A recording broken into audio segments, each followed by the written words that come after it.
I'll tell you the worst gigs in them little areas, them little villages that aren't used to variety. That have got a summer festival on or something like that, and they put a show on. They're not used to it.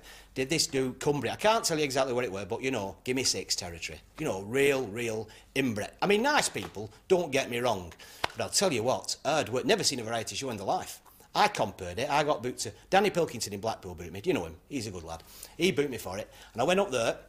There's an hypnotist, a magician, an event act, ventriloquist, you know. And we put this show on for him. The whole village were in this hall. I'm telling you, I don't think they'd ever seen anything before live, entertainment-wise.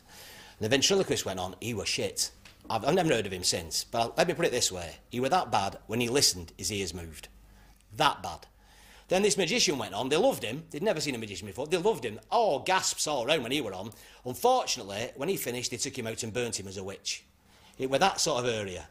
And then, this hypnotist, he's gone on to bigger and better things. I'm not mentioning his name, but he was fantastic. I've never seen anything like it. He got on stage, he got this watch, like that, this watch like that, and he got everybody under. The crowd, everybody in the village, in all, under in 2 minutes. Bar staff, kitchen staff, bottle lads, everybody under in 2 minutes flat. And then he dropped his watch and said, shit, you've never seen anything like it. Anything. It took him 3 weeks to clean up. What a nightmare gig. So that was that. I'll tell you, I've done some funny gigs. Oh, now you're talking. I did a nudist camp in South Wales. 6.5 hours I went down to Pembrokeshire, did this nudist camp. And this woman met me at the door, beautiful, like, so she made me strip off. She said, you've got to strip off as well. I said, I don't think so. She said, that's the deal.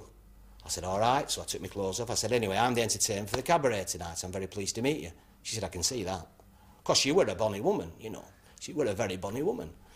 I said, it's nice to be here. She said, well, how far have you come? I said, well, I've come a long way. I've come 6.5 hours. She said, you must be whacked. I said, well, if them are the rules, them are the rules. I'll have a go. So we get in, right, and I'm embarrassed enough as it is. I'm embarrassed, right? And this bloke walks past. I thought, God, I know him. I bloody know him. And she said, what's the matter? I said, is that Dick Brown? She said, yeah, it's been a lovely summer. I went, no, the bloke, right? So she took me up. They had a sports day, athletics day. You've never seen anything like it. Nudie people all doing athletics. One poor bloke got dragged 50 yards in relay. It were a nightmare. A nightmare. But I'll tell you, go to Wales a lot. North Wales, that's hard work, because you get lost. No, I tell you. I went not long ago and I took my wife navigating, because I get lost, you know, and it saves kissing her goodbye at the end of the day, doesn't it? So, hey, it's an old one, isn't it? But anyway, so we're in North Wales, and I've got an old car, and I won't get up them hills hardly. Won't get up. In fact, the last time I went, I got overtaken by a Yamaha XJ50, which was really embarrassing, because it's an organ. So, I'm top of this hill, and I'm coming home from this gig, and I got some speed. It's a mountain, and I'm coming down. I got some speed up, and wouldn't you know it? The one time I'm hurtling along at 60 mile an hour, police, speed trap, he pulls in front of me, stops me like that. Winds me window down. I said, what's going on, officer? He said, have you any idea what speed you were going there? I thought, God, he don't know. I said, right, I were going 30. He said, you were going 60. I said, I were going 30. He said, you were going 60. I said, 35 tops. He said, you were going 60. I said, 35. My wife leaned over. She said, officer, don't argue with him when he's had a drink.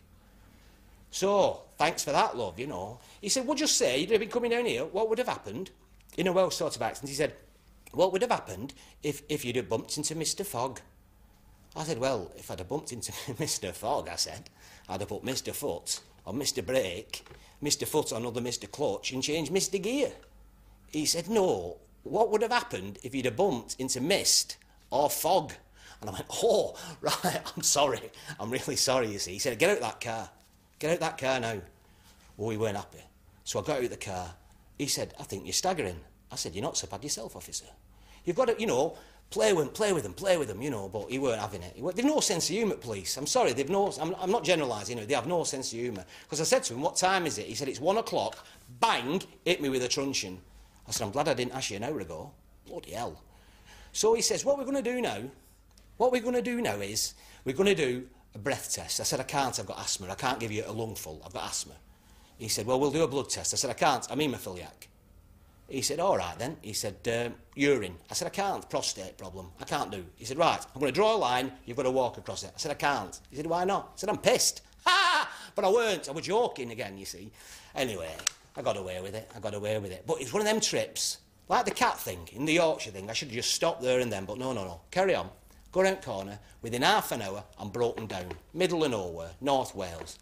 Treks to this phone box, phones the AA up.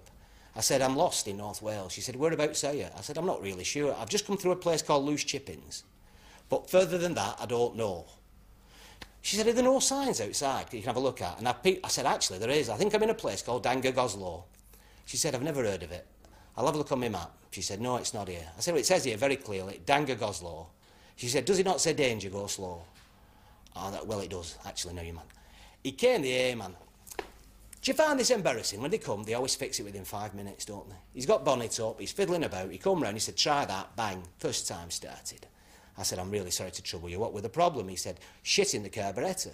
I said, how often do I have to do that? I don't know anything about cars, is what I'm saying.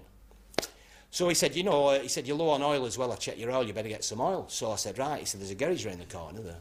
So I pulled into this garage, this bloke come over, he said, what's up? I said, I need some oil, but you can top me up as well, petrol, you know. He said, right, so my wife's very nosy, so she leaned over. She said, what did he say then, that man? I said, he's just asking me what I want. Keep your nose out, you know. So he came back, he said, yeah, your oil is low. He said, I've got to put 2 lots in. I said, right, good, thanks very much. What did he say then, that man? I said, he's just topping the oil up, it were a bit low. All right. He come over, he was a nice bloke, and I thought this time he looks puzzled. He said, I'm a bit puzzled. I said, I thought you were. I said, what are you puzzled about? He said, it's just your accent. It's your accent. He said, where are you from? I said, I'm from Bolton. He said, there you go, Bolton. There you go, Bolton. He said, that reminds me, that takes me back 25 years. He said, the first woman I ever went out with come from Bolton. Oh, she was a miserable cow. A really, really miserable cow. And the worst shag I've ever had. Can I say shag? Can I? Worst shag I've ever had in my life. I said, right, oh, fine. She leaned over. She said, what did he say then, that man? I said, he thinks he knows you.